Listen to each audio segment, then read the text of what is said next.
News 18 आप देख रहे हैं। तमाम बड़ी खबरें अब आपके सामने विस्तार से रखेंगे। सबसे पहले बात करने जा रहे हैं सीतापुर की। सीतापुर में एक नाव नदी में पलट गई है, ये बड़ी खबर आपको बता रहे हैं। 4 लोगों की मौत हो गई है, 7 लोगों का रेस्क्यू किया गया है, जिन्हें बाहर निकाला गया है नदी से, लेकिन 4 लोगों की मौत की पुष्टि की गई है, जबकि 2 लोग अभी भी नहीं मिले हैं। गोताखोर उनको ढूंढने का प्रयास कर रहे हैं।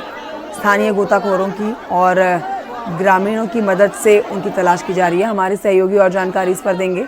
संदीप मिश्रा हमारे साथ फोन लाइन पर मौजूद है। संदीप, तस्वीरें हम दिखा रहे हैं, ये बड़ी खबर है, विस्तार से पूरी खबर बताएं।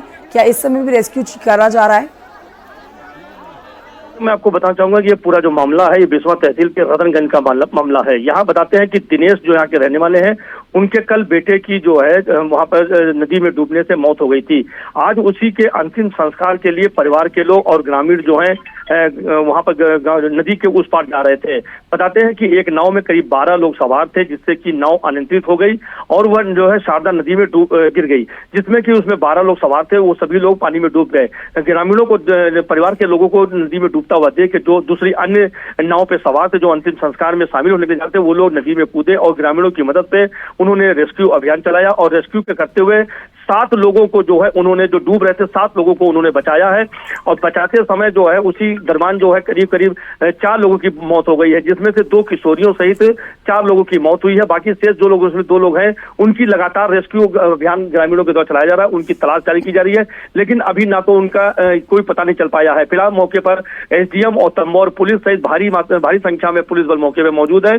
जो स्थानीय गोताखोर है उनके द्वारा जो भी रेस्क्यू अभियान चलाया जा रहा है, काफी गहराई तक का उनकी छानबीन की जा रही है, जो लोग लापता हैं। कुल मिला के अभी तक का जो सामने आया है कि वो सभी लोग जो है अंतिम संस्कार में जा रहे थे। नाव में 12 लोग सवार थे। अत्यधिक संख्या में होने के चलते नाव का संतुलन बिगड़ जाता है और वह नाव जो है नदी में, शारदा नदी में पलट जाती है। फिलहाल अभी तक का जो लोग लापता है उनका कहीं पता नहीं चल पाया है। कंचन, यहाँ काफी भीड़ देखी जा सकती है। संदीप, जो तस्वीरें हम इस समय दिखा रहे हैं अभी घटनास्थल से आ रही है, यहाँ पर आसपास के लोग बहुत भारी संख्या में मौजूद हैं और गोताखोर अपनी तरफ से पूरा प्रयास कर रहे हैं। लेकिन आप ग्राउंड जीरो की रिपोर्ट पर आप ज़्यादा जानकारी बेहतर दे सकते हैं कि जो लोग इस समय नहीं मिल पा रहे हैं, अब उनका जीवित रह पाना तो मुश्किल है, मिल पाना जीवित उनका नामुमकिन सा ही लगता है, लेकिन अपनों की आस जीवित रहने की और जीवित मिलने की है। फिलहाल आप ये बता दीजिए कि इस समय कितने लोग वहाँ पर गोताखोर और उन लोगों को खोजने में लगे हुए हैं जो इस समय मिल नहीं रहे हैं या रेस्क्यू किया जा रहा है, और कितना समय और लग सकता है ये स्पष्ट करने में स्थिति कि जो नाव में लोग सवार थे वो सब के सब नदी से बाहर निकाल लिए गए हैं? बिल्कुल, जैसा कि आपको मैं बताऊं कि जैसा कि अभी आपको बताया कि मैंने कि उस नाव जो है उसमें 12 लोग सवार थे। 12 लोगों में से उसमें जो, और नाव छोटी थी इसलिए नाव का संतुलन बिगड़ गया। 7 लोगों को जो अन्य दूसरी नाव में जो लोग अंतिम संस्कार में जा रहे थे, शामिल होने के जाते हैं, उनके द्वारा और ग्रामीणों के द्वारा जो बाहर जो नदी के दूसरी छोर पे खड़े हुए थे, जो नाव के आने का इंतजार कर रहे थे कि वो भी नाव आए और अंतिम संस्कार में शामिल हो जाए, उस सब लोग नदी में कूद कर जो है वहां पर रेस्क्यू अभियान चलाया गया है। और जो स्थानीय गोताखोर होते हैं उनकी मदद ली गई। ग्रामीण जो खुद स्वयं नदी में कूद गए हैं, जो तैरना जानते थे, उन सभी के द्वारा जो है एक एक करके तलाश करके जो है सभी को अंदर से बचाया गया है। इस रेस्क्यू अभियान में कुल 7 लोगों को बाहर जो है सकुशल बाहर निकाला गया है, जिसमें से जो 4 लोग हैं उनकी काफी मशक्कत के बाद जो है तलाश करके उनके 4 शवों को बरामद किया गया। जो 4 शव बरामद हुए हैं उसमें से 2 किशोरी हैं, 1 महिला और 1 पुरुष बताए जा रहे हैं। जैसा कि जो लोग जो लापता है अभी उनके लिए तलाश भी गोताखोर कर रहे हैं, क्योंकि नदी में आजकल पानी ज्यादा बढ़ा हुआ है। इसके लिए तहसील प्रशासन से भी बात हुई है, एसडीएम से भी बात हुई है। उनका कहना है कि अगर आवश्यकता पड़ी तो पीएसी की जो गोताखोर होते हैं उनको भी, पीएसी की भी मदद दी जाएगी। अगर आवश्यकता पड़ी तो एनडीआरएफ को भी बुलाया जाएगा, लेकिन हालांकि एनडीआरएफ की आने की संभावना कम है। संदीप, इस खबर पर फिलहाल की जानकारी के आपका बहुत शुक्रिया। ये दुखद खबर सीतापुर से आई है, जहां पर नदी में पलटी है नाव और कई लोगों की जान चली गई है। इन लोग अब भी लापता हैं और इस समय रेस्क्यू ऑपरेशन चल रहा है।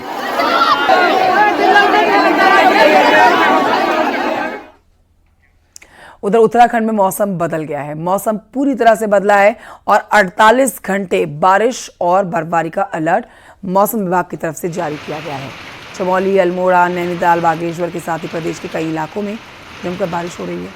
साथ ही बद्रीनाथ धाम, हेमकुंड साहिब, फूलों की घाटी, नीति मलारी घाटी में जमकर बर्फबारी हो रही है।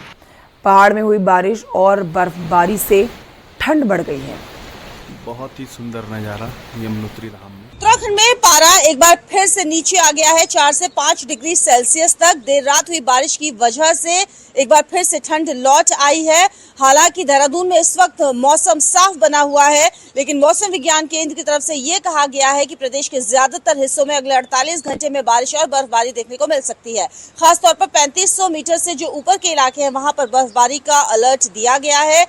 मैदानी जिलों में जहां हल्की से मध्यम बारिश के लिए कहा गया है, वहीं पहाड़ों में तेज बारिश कई जगह पर देखने को मिल सकती है अगले 24 घंटे के अंदर। खासतौर पर चमोली, उत्तरकाशी, रुद्रप्रयाग के इलाकों के लिए मौसम विज्ञान केंद्र की तरफ से अब भी अलर्ट दिया गया है। लेकिन देहरादून की अगर हम बात करें, देर रात यहाँ बारिश हुई, लेकिन फिलहाल मौसम साफ बना हुआ है। देहरादून से न्यूज 18 के लिए भारती सकलानी उनियाल। उधर ऋषिकेश के गंगा के तट पर होली की मस्ती की खुमारी देखी जा रही है और यहाँ विदेश से आए पर्यटक भी होली की मस्ती में डूबे हुए हैं। ऋषिकेश के गंगा तट परमार्थ निकेतन में रंगों की मस्ती का जादू कुछ अलग ही देखने को मिला है। होली की मस्ती का खुमार विदेशियों पर कुछ इस तरह से चढ़ा कि सब होली के रंग में रंगे हुए नजर आए।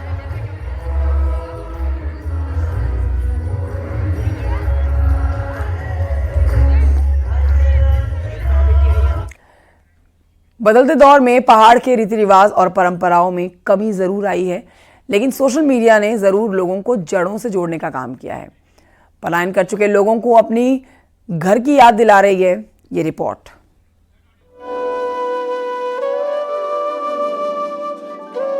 पहाड़ के लोकप्रिय फूलदेई के शुक्रवार को धूम रही। संस्कृति, सभ्यता और धरोहर से जुड़े इस पर्व पर बच्चे न सिर्फ जंगलों से फूल चुनकर लाए, बल्कि घर घर की दहलीज की पूजा भी की। इस दौरान बच्चे आसपास के सभी घरों में गाए और गीत गाकर दहलीज पर फूलों को चढ़ाया, जिसके बदले बच्चों को गुड़ चावल के साथ अन्य उपहार भेंट स्वरूप मिला। चैत्र संक्रांति के पहले दिन बसंत के इस उल्लास पर पहाड़ों ने खूब रौनक दिखी। दरअसल बसंत का ये पर्व नई ऊर्जा का संचार करता है, तो जंगलों में बुरांश की लालिमा बसंती बयार के दौरान बहती है। आज फूलदेई है तो हम घर घर जाके फूल डाल के आते हैं। शुरू से हमारे वहाँ रिवाज है कि हम सबके वहाँ फूल डालें। हम अपनी संस्कृति को बचाने के लिए हम फूल डालते हैं। ये एक लोक पर्व है जो गांव में मनता है और अब हम गांव के बच्चे भी बहुत खेलते हैं गांव में। और अब हम नैनीताल में आ चुके हैं तो हम नैनीताल में भी खेल रहे हैं और इसमें बहुत सारे उपहार मिलते हैं। कहा जाता है कि प्योली के पीले फूलों के बिना ये पर्व अधूरा और ये प्रेम और त्याग का प्रतीक भी है। लोक कथाओं में प्योली का भी जिक्र किया गया है। केवल चैत्र का जो पहला दिन है उस दिन जो है देली पूजन की परंपरा है और वो भारतीय नववर्ष के स्वागत का पर्व है। और हमारे वहाँ जो ये कोसी वाला अंचल है वहाँ जो है यह पर्व जो है भादो 1 गते को मनाया जाता है। बहरहाल आज पहाड़ से कई लोग रोजगार की तलाश में शहरों में बसे हैं, लेकिन अपने पर्वों को सोशल मीडिया में याद कर रहे हैं। हालांकि कहना गलत नहीं होगा कि शहरों में भी बच्चों को अपने परंपराओं से जोड़ा जाए ताकि वो अपनी जड़ों से जुड़ सके। न्यूज 18 के लिए नैनीताल से वीरेंद्र बिष्ट की रिपोर्ट। संभल लिए चलते हैं आपको संभल से बड़ी खबर, जहां पर बीजेपी के प्रदेश अध्यक्ष भूपेंद्र चौधरी ने गुलफाम सिंह की हत्या के खिलाफ और उसके दोषियों के खिलाफ कड़ी कार्रवाई का भरोसा दिया है। उन्होंने कहा है कि ऐसी कार्रवाई होगी जो नजीर पेश करेगी। भूपेंद्र चौधरी ने गुलफाम सिंह के परिवार से मुलाकात करके शोक संवेदना व्यक्त की। आदरणीय गुलफाम सिंह जी हम लोगों के वरिष्ठ साथी थे और सार्वजनिक जीवन में और हमारी पार्टी के विस्तार में उनका बहुत बड़ा योगदान है। हमारी पार्टी की संवेदना पीड़ित परिवार के साथ और सरकार भी, पुलिस प्रशासन भी सजग है। जो भी दोषी हैं, जो भी इस कृत्य में शामिल हैं, सबके खिलाफ कठोरतम कार्रवाई की जाएगी और ऐसी कार्रवाई की जाएगी जो नज़ीर बन सके। और हम सब लोग आज की जो परिस्थिति है उस परिस्थिति में हमारी पूरी पार्टी, हमारा पूरा संगठन, परिवार, उनके परिवार के साथ खड़ी है, उनके साथ है। आदरणीय गुलफाम सिंह के आरोपियों पर एक्शन होगा और भूपेंद्र चौधरी ने साफ कर दिया है कि जो भी दोषी होगा उसे बख्शा नहीं जाएगा। इस मामले पर कठोर कार्रवाई की जाएगी और ऐसी कार्रवाई की जाएगी जो भविष्य में नजीर बनकर उभरेगी। उधर AIMIM चीफ असदुद्दीन ओवैसी ने सरकार पर मुस्लिम तुष्टीकरण का आरोप लगाया। घर पर नमाज पढ़ने पर जो बयान दिया जा रहा है उस पर उन्होंने तंज कसा और कहा कि जो डरपोक थे ना वो पाकिस्तान चले गए हैं, हम डरने वाले लोग नहीं हैं। संविधान हमें अपनी पसंद से रहने का हक देता है। सुनिए ओवैसी जी को। मत आइए, कोई कहता है कि नहीं अगर तुम्हारे को डर है तुम नमाज मत पढ़ो, घर में बैठ जाओ। तुम्हारे को अगर डर है तो मत निकलो, घर में बैठ जाओ। कोई कहता है कि जिस तरह मस्जिदों को कवर से कवर कर दिए तुम अपने सर को कवर कर लो, मत निकलो। कोई कहता है कि दवाखाना अगर बन रहा तो मुसलमानों के लिए अलहदा उसमें हिस्सा कर दो। कोई कहता है बंगाल में कि अगर हम हुकूमत में आ जाएंगे तो बंगाल से मुसलमानों को निकाल देंगे। अरे मेरे भाई, वो डरपोक थे जो पाकिस्तान को भाग गए। ये जियालों की औलाद है, भागने वालों की औलाद नहीं है। अरे वो डरपोक थे, भाग गए। हमारे आबो अजदाद ईमान की दौलत से माला माल थे। उन्होंने भारत को अपना वतन माना और मानते रहेंगे। तुम यहां भिजा दो, वहां चले जाओ। अरे क्या कोई गली से निकल के वहां बात कर रहे? तुम अपना घर छोड़ के दूसरी गली में नहीं आते, नहीं बोलते वहां चले जाओ। अजीब अहमखाना गुफ्तगू कर रहे हैं, मगर यकीनन तकलीफ होती है।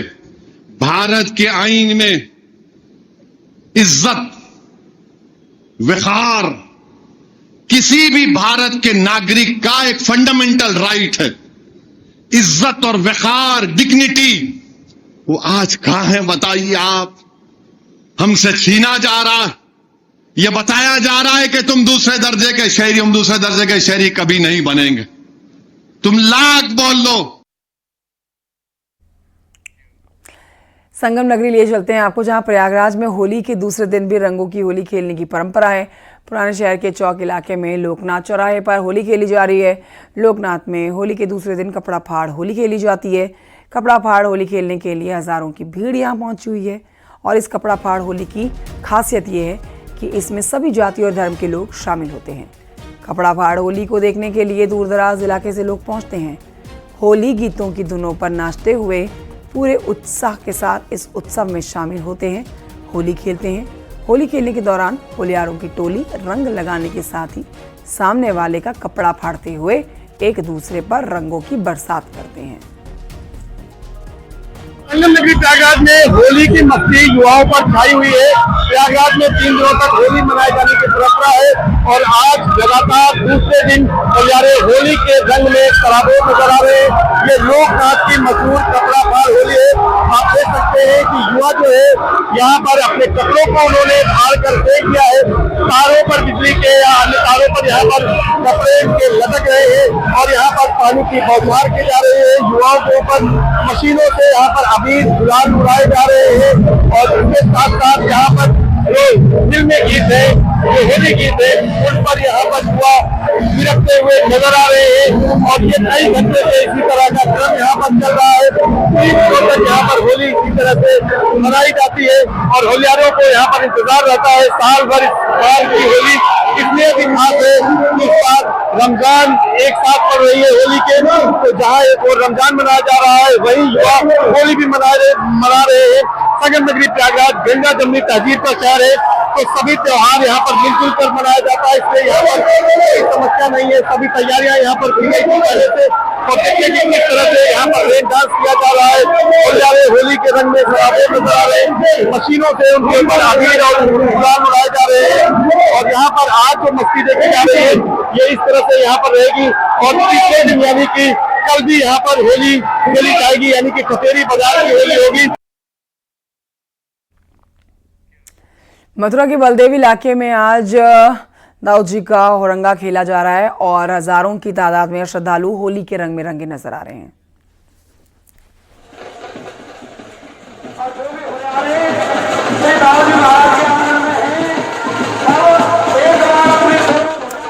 दाऊद जी मतलब बलदेव, जो कि भगवान श्री कृष्ण के बड़े भाई हैं और उन्हीं के लिए ये होली खेली जाती है। इसे दाऊद जी का होरंगा कहा जाता है और देखिए ये खास परंपरा है जिसमें होली खेलते हैं और कोड़े भी बरसाए जाते हैं एक दूसरे पर। और ये प्रथा देखने के लिए ही दूर दराज इलाकों से लोग यहाँ पहुँचते हैं। इस होली को देखने मनाने के लिए भारी संख्या में भीड़ यहाँ पर पहुँची हुई है। मथुरा के बलदेव से तस्वीरें आपके सामने, जहाँ लाखों की संख्या में होली खेलने और देखने के लिए लोग पहुँचे।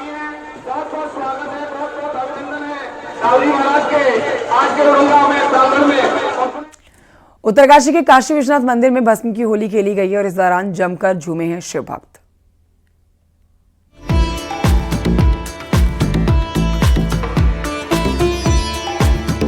बाबा की काशी नगरी यानी वाराणसी में भस्म की होली तो दुनिया भर में प्रसिद्ध है ही, लेकिन ये तस्वीरें हैं उत्तरकाशी की, जहां काशी विश्वनाथ मंदिर में भस्म की होली खेली गई, जिसे खेलने के लिए काफी संख्या में भक्त काशी विश्वनाथ मंदिर पहुंचे और एक दूसरे को भस्म लगाकर होली की शुभकामनाएं दी। इस दौरान बाबा काशी विश्वनाथ मंडली की ओर से होली और बसंत के गीत गाए गए, जिस पर भस्म लगाकर शिव भक्त झूम उठे।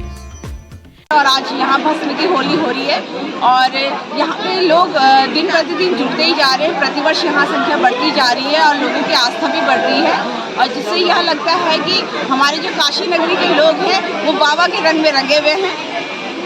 काशी विश्वनाथ में प्रत्येक साल हम लोग होली खेलते हैं, हमें बहुत अच्छा लगता है। ये नई परंपरा है, ये काशी बाबा विश्वनाथ से शुरू होता है। ये भस्म होली मनाते हैं और इस बार मैंने जो ये भस्म है वो रामेश्वर से और बालाजी से लेके आया कुछ करके, जो आज भस्म होली में हम सेलिब्रेट कर रहे हैं। उत्तरकाशी में काशी विश्वनाथ मंदिर की अपनी मान्यता है कि कल युग में काशी विश्वनाथ अस्सी गंगा और वरुणा नदी के बीच वरुणावत पर्वत की तलहटी में निवास करेंगे, इसलिए हर साल यहाँ भस्म की होली खेली जाती है। भस्म को लेकर भक्तों का कहना होता है कि इसे लगाते ही मन को शांति मिलती है। भगवान हिमालय के वासी है, इसलिए भगवान को भस्म प्रिय है। वो भस्म जब मनुष्य को लगती है, निश्चित ही उसका कल्याण होता है, निश्चित ही उसके जीवन में वो सुख मिलता है। इसके लिए वो जीवन भर तपस्या करता है, जीवन भर उसको प्रणाम करता है। भस्म होली मनाई जाती है और कल हमारा रंगों का त्योहार है, तो ये भस्म होली का एक संदेश है कि हमारी संस्कृति बचे रहे। जो आज समाज के अंदर शराब वगैरह जो होली का एक जो पिरोया जाता है, उसको हटकर भस्म होली का अलग महत्व है। काशी विश्वनाथ मंदिर में यज्ञ कुंड या धूनी की भस्म से होली खेली जाती है, जो अपने आप में काफी खास होता है, जिसमें शामिल होने के लिए लोग उत्साहित नजर आए और बाबा की भक्ति में भक्त भस्म में सराबोर दिखे। न्यूज़ 18 के लिए उत्तरकाशी से बलवीर परमार की रिपोर्ट। और आइए आपको ले चलते हैं काली होली दिखाने के लिए। काली कुमाऊं में यहाँ जो ये होली खेली जाती है ये बहुत ही खास है, क्योंकि माना जाता है कि यहाँ की होली का सीधा नाता ब्रज से होता है और ब्रज से यहाँ आई होली बीते 500 सालों से बदस्तूर जारी है। रिपोर्ट देखिए।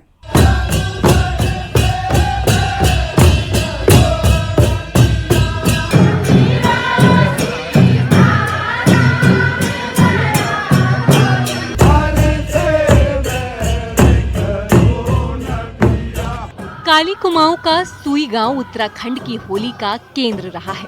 सुई गांव में ही 15वीं सदी में होली का दौर शुरू हुआ था, जो बीते 500 सालों से बदस्तूर जारी है।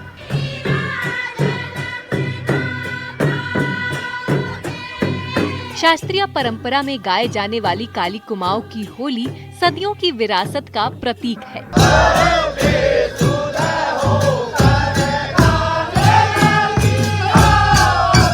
काली कुमाऊं की होली के गवाह चंद और कत्यूरी शासकों के साथ ही अंग्रेजी हुकूमत भी रही है। चंद शासकों की राजधानी अल्मोड़ा से पहले चंपावत हुआ करती थी, इसलिए उत्तराखंड में अल्मोड़ा से पहले काली कुमाऊं को खड़ी और बैठक की होली का केंद्र माना जाता है।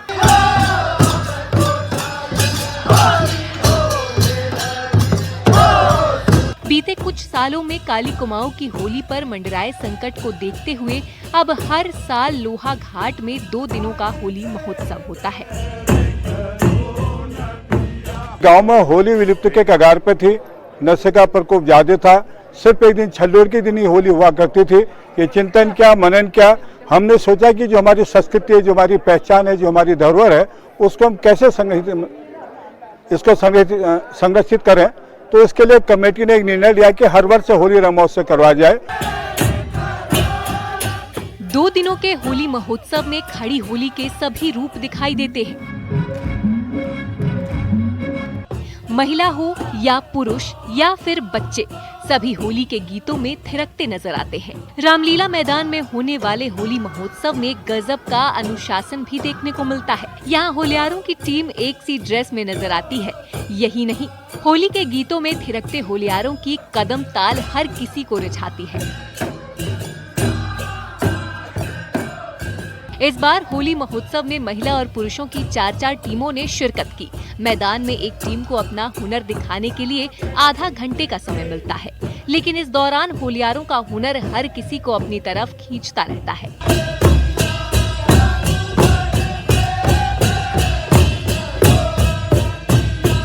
आलम यह है कि दर्शकों से भरे मैदान में पूरी तरह सन्नाटा नजर आता है। सुनाई देते हैं सिर्फ और सिर्फ होली के गीत।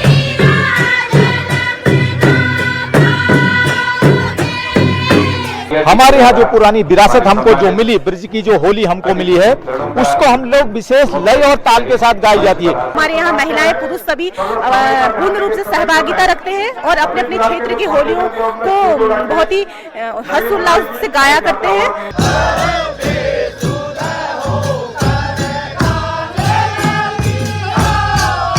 ब्रज की होली की तर्ज पर काली कुमाऊं की होली भी भक्ति, प्रेम और श्रृंगार रस से भरी होती है।